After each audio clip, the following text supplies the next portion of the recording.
America is an empire. And what the administration is fighting for really isn't America, the country. It's fighting for the American empire, which, okay, fine. But if you're saying that, as it becomes more obvious, the government needs to convince us that American hegemony is worth fighting for. What is that argument that they're going to make? Do you think they're trying to make that? And if not, can they explain what they're doing? Yeah. Well, again, it's not clear. That's one thing is like Trump is probably, we've talked about the different pillars, that support American hegemony, and one of them is soft power. And he has, I think, done more damage to that pillar than any of the others. No question about it. He doesn't seem to have any interest. There's no reason to justify. Again, our past administrations did terrible things. They launched wars, but it was always for freedom, or in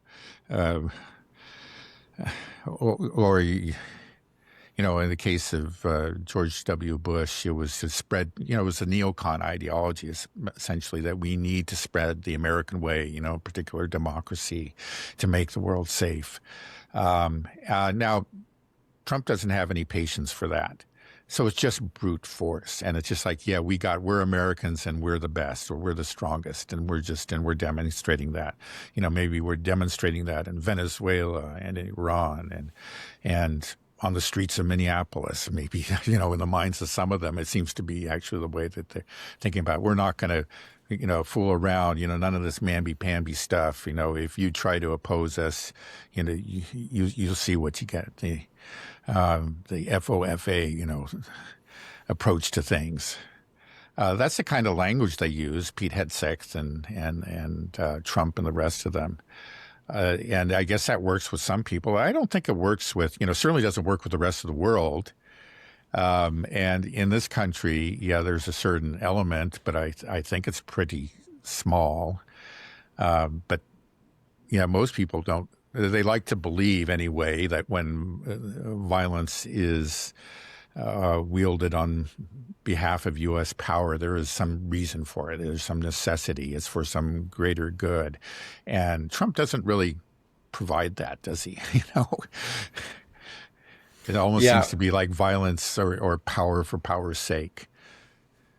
Right. Well, the destruction of the soft power, I think, also leads into the destruction of the economic power for the United States. I don't know if if you've been watching the price of gold and silver. I think is this the beginning of the end of the collapse of the dollar? Is that what we're seeing? I mean, gold is now over $5,100 an ounce. Silver is like $110 an ounce.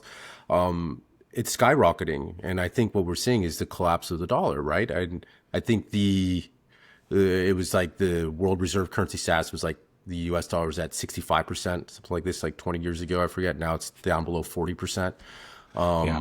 It's dropping fast. Right. And I think part of the reason is people just see what's happening, and Trump is making it easier for people to say, you know what, we're done. We're done. We're out. Yeah, we're not sure that this place is going to, there was a sense that America was almost eternal. It was just whatever happens, America will always be there, and it will always be the preeminent nation. And that's why during past crises, like the financial crisis in 2008, even though it actually started in the U.S. and it was a consequence of misguided policies in the U.S., all money rushed into the U.S. system. People bought bonds because they just said, well, whatever.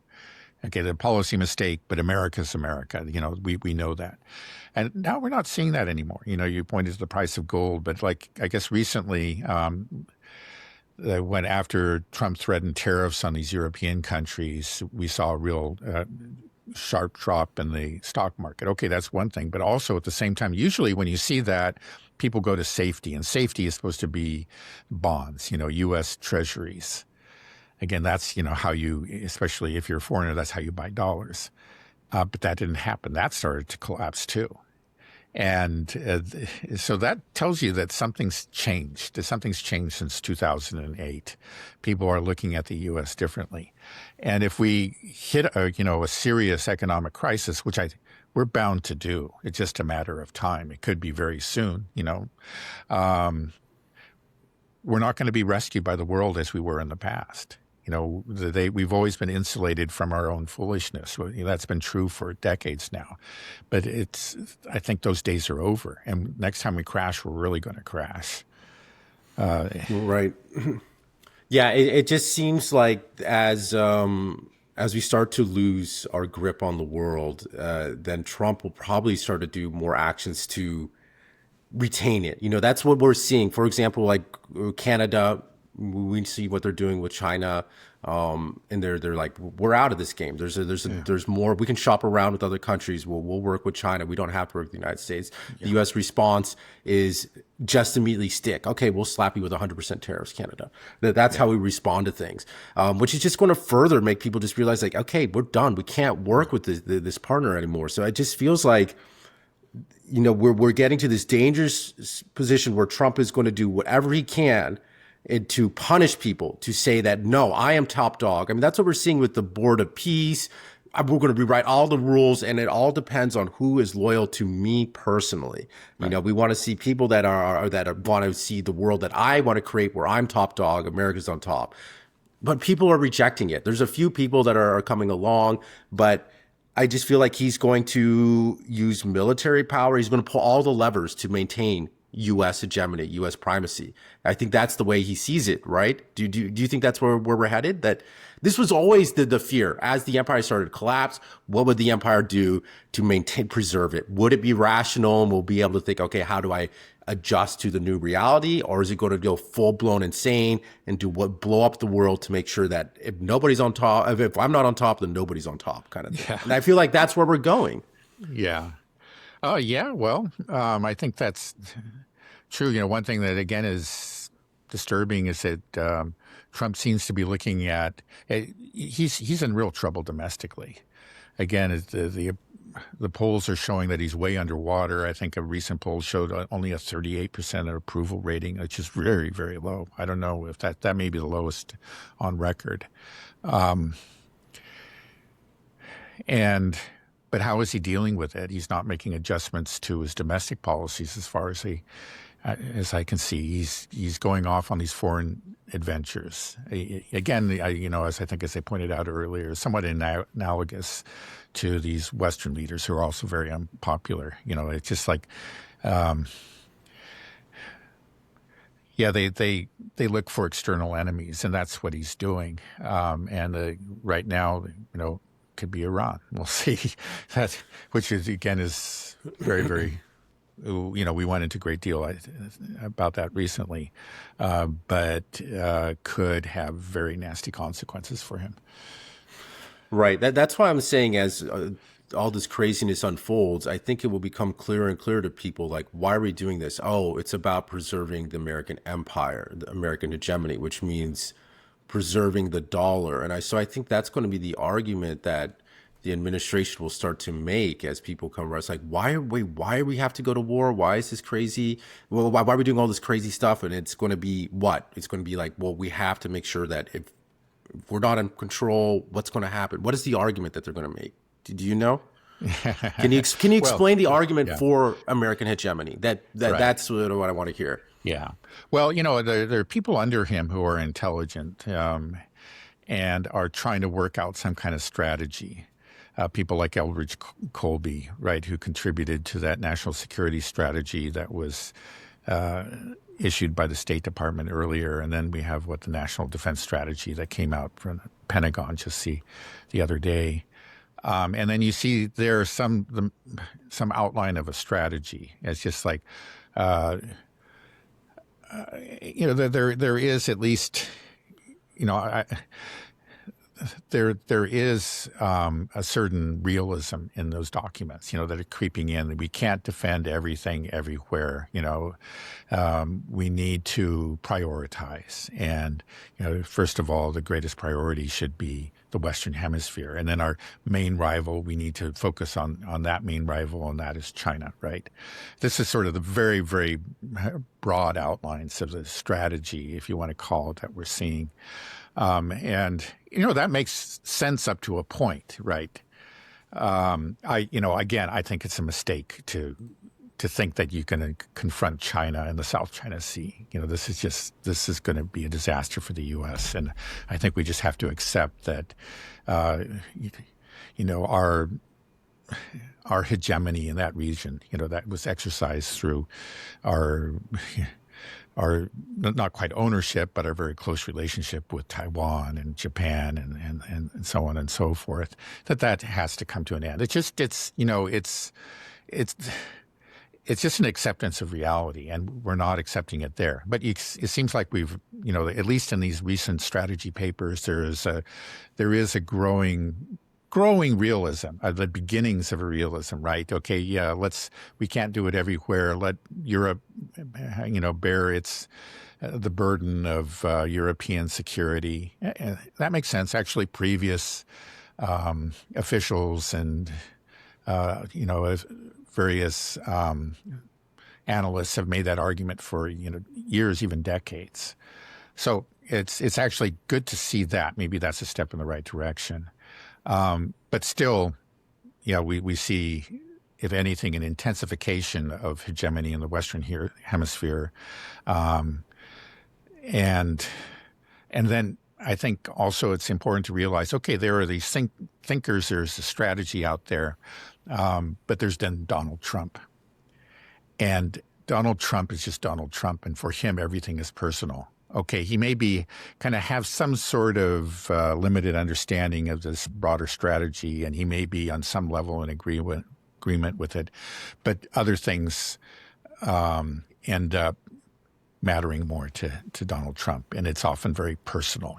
As we're saying, you mentioned Mark Carney, and we talked about his speech that he gave, and Trump responded angrily, and now is threatening Canada with 100% tariffs. Well, he offered, let's say, positions on the board of his board, his board of peace, to various state leaders around the world. One of them was Macron. Macron politely refused. And we know that, again, he sent a letter where he was very effusive in his praise, or, he addressed Trump as my friend and so on and so forth. But he didn't want to be on this board of peace. Trump was told that, and he answered 200% tariffs on French wine, But so again, it's just like so much of it is about just you see something as an affront to his personal dignity, his sense of people who have failed to show the proper respect to him. He responds with tariffs or threats of violence, and then. And again, according to these strategy papers, we're supposed to be essentially withdrawing or de-emphasizing the Middle East. And yet we're talking about an attack on Iran. It's just like, again, because Trump, I think it's because of his own Zionism, but also the Zionism of the people around him. And, okay, you have these national strategy papers, but then you have Donald Trump. And so we may, even though a war with Iran makes no sense in terms of those national strategies, it's something that Donald Trump might be convinced to do because he wasn't able to take Greenland, at least for now.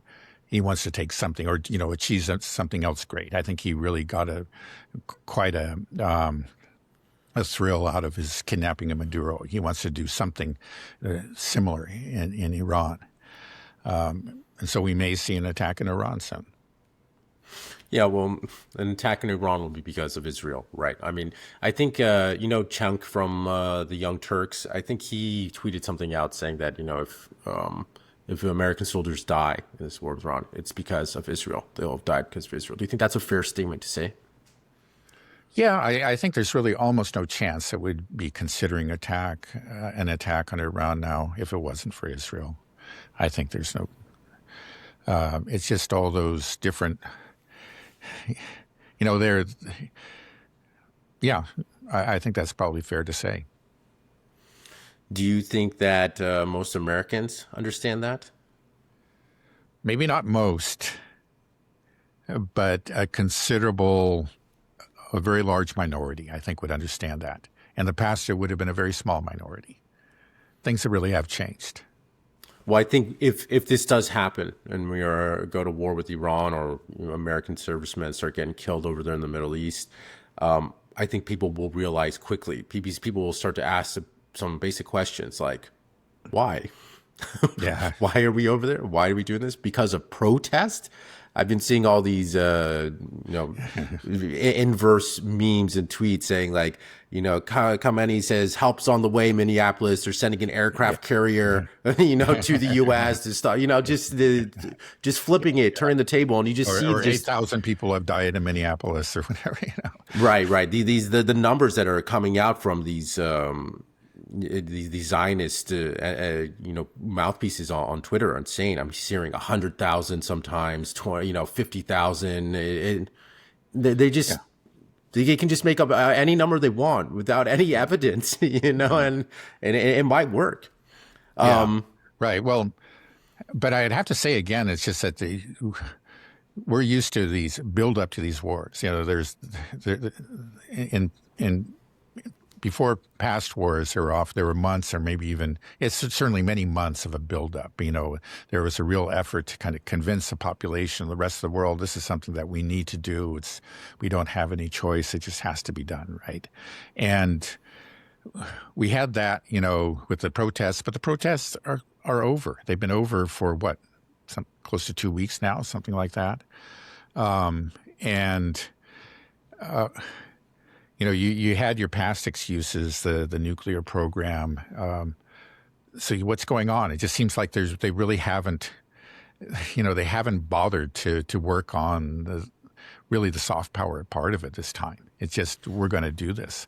And I think that puts them at risk. Again, Trump just might get lucky and he'll pull something off, something that we can't imagine right now. Look, we've been surprised by some of the things they've done in the past. That's the thing, they go figure something out that nobody's thinking about. And they say, well, let's do that. And maybe he'll succeed with some quick in and out raid, and then he can declare victory and the Armada can go steaming off. I think that's what he wants to do. Everything, if you look at past military operations that were executed under Trump's orders, that's what we've seen in the past. But again, Iran can fight back, and we may something there. It's very, very possible, I would say even likely, that any sort of quick raid that he's going to attempt will lead to a longer war. It'll result in a mess, and he'll have a mess on his hands, and he will not have even prepared the population for him. He really didn't provide a convincing rationale, right? So he could be in real trouble, politically as a result of this, not just militarily. Yeah, I hope that all our American servicemen and women that are on the aircraft carrier or in these bases, that they are they are thinking hard about this and realizing like, wait, whoa, what's going on here? Why are we doing this? Because we're the ones that will get killed from this. And maybe that's able to work its way up the chain of command, and we could have, I don't know, maybe some kind of mutiny or something. I'm just wondering, just because I don't want these people to die. I don't want American soldiers to die. I don't want anybody to die. It's just insane that this might happen. Right. And then but that always goes back to like, okay, what the justification will I think be because about the empire, that we got to save the dollar, that Americans, we benefit somehow from this empire. But is there any truth to that? Did we benefit from the American empire? I really don't think so. I mean, what we benefited from is the dollar, from the dollar status as the world's reserve currency. That's really what has benefited us. And I know that there are people that make the argument that it's these bases all around the world that kind of buttress that. I don't see that. I think that they have been more of a drain, on American resources. You just look at the ledgers. We just don't. These are very expensive, these bases. They're very expensive to maintain. Our huge military budget is a constant drain on our resources. And they, No, they. I think in the end they really damage our economy in ways. Again, this huge military budget, which is again, it's just huge compared to. We're talking about like nearly half of military expenditures for the whole world. It's not just the expense, but it's also the opportunity cost. I mean, just that we end up many of our brightest minds end up going into this military and security complex, and they end up working on ways to surveil Americans, well, the rest of the world, and when they could be in the private sector doing something productive, producing gadgets and making breakthroughs and technologies that really make our lives better. I think that just overall it has been a tremendous liability rather than the reverse. And you can see it it's even more of a liability actually in the Middle East. I know we had at least 3 bases in Iraq. I think one of them closed down recently, which makes things better. But those bases are just essentially just soft targets for Iran. If they weren't there, we would be better off. People will say, well, we got to have that for the oil. We just buy the oil. It's really not necessary. If you actually figure in the expenses, it just would be much cheaper for us to simply buy the oil from these countries. And there's no reason that we can't do that. I don't think the empire, that part of the empire has been helpful at all, Right. And we could say that the only thing that would benefit, like I said, is the world reserve currency status. But to preserve that you need to not weaponize it. That's the most basic part of it, that this is a fair, stable currency that we can all do trade in. And even though we've been inflating it, it's like, okay, we'll do it. And to our benefit, we get to print it. And so we get first access and, the capital gets to stay here more in the United States. But even then, people were willing to play along until we started to weaponize it. So that was I think maybe the beginning of the end of the world reserve currency. And then the dollar status, what's going to happen, do you think, then, if once we lose this world reserve currency status? Because it seems like that's what's happening. That's why gold is going up. Like I said, the total percentage of dollars being used as a world reserve currency status is at its lowest point. So what will we see? Will we see inflation, hyperinflation? What happens? Yeah. Well, we could see inflation. I mean, again, the temptation, which is very, very hard to resist on the part of, central bank authorities, is to print money when you have a shortfall like that. Again, we've done that in the past. We could get away from that because people around the world would willingly absorb that money in the form of treasuries. And that willingness is in serious decline. So the next time that there's a massive printing of money, we're going to find that, okay, there's nobody to absorb that, so that money floats around. You have inflation, hyperinflation, so that's one thing that can happen. Now, it doesn't have to lead to disaster. It would be, whatever happens, it would be a serious blow. We would have to tighten our belts. We would have to begin to live like a normal country and really pay our bills in a way that we didn't have to do in the past. And we could do it. I mean, America still has lots of resources and does have a lot of talented people and so on and so forth. It would be a blow, and then we say, okay, now we got to live like other countries. But we can do it. There's no reason why we can't be a powerful, wealthy country that way. We're not going to be able to. We'll have to make the hard decisions that other countries have to make. Like we see within Europe, for example, is when they say, "Oh, we need to send more money to Ukraine." Well, that means we have less money for our own people, and that's a decision they have to make. That's the kind of decision we don't have to make, but we'll have to start making those decisions. And again, I think it'll be better for us, really. It'll be better. But the whole thing is, will we have rational people in charge that can make that transition, to a humbler, more realistic form of government? It's just that we have had this kind of inflated ego for such a long time. We were the hyperpower, and can we just actually accept a new, humbler role? Right now, it doesn't look like it, does it? It really doesn't. You don't really see it on either side of the spectrum. I mean, it takes a particularly flagrant form under Trump, but unfortunately, remember Biden had the same way of thinking. He wasn't Trump. He didn't, threaten other countries with tariffs. He wasn't sending his federal officers into cities or anything like that. But he did think that America what was it when he asked, well, can America fight 2 major or 3 major wars at once? He said, of course, we're America. And that thinking is still, I think, just so deeply ingrained throughout the political establishment that it's going to take, I don't know, but it'll be a real disaster, which I'm sure we're going to face, we're going to experience for them to give it up. But they may not give it up easily. There are different things that can happen. You can see more foreign adventures, desperate attempts to maintain that semblance of hegemony. And possibly more repression at home, too, very possibly.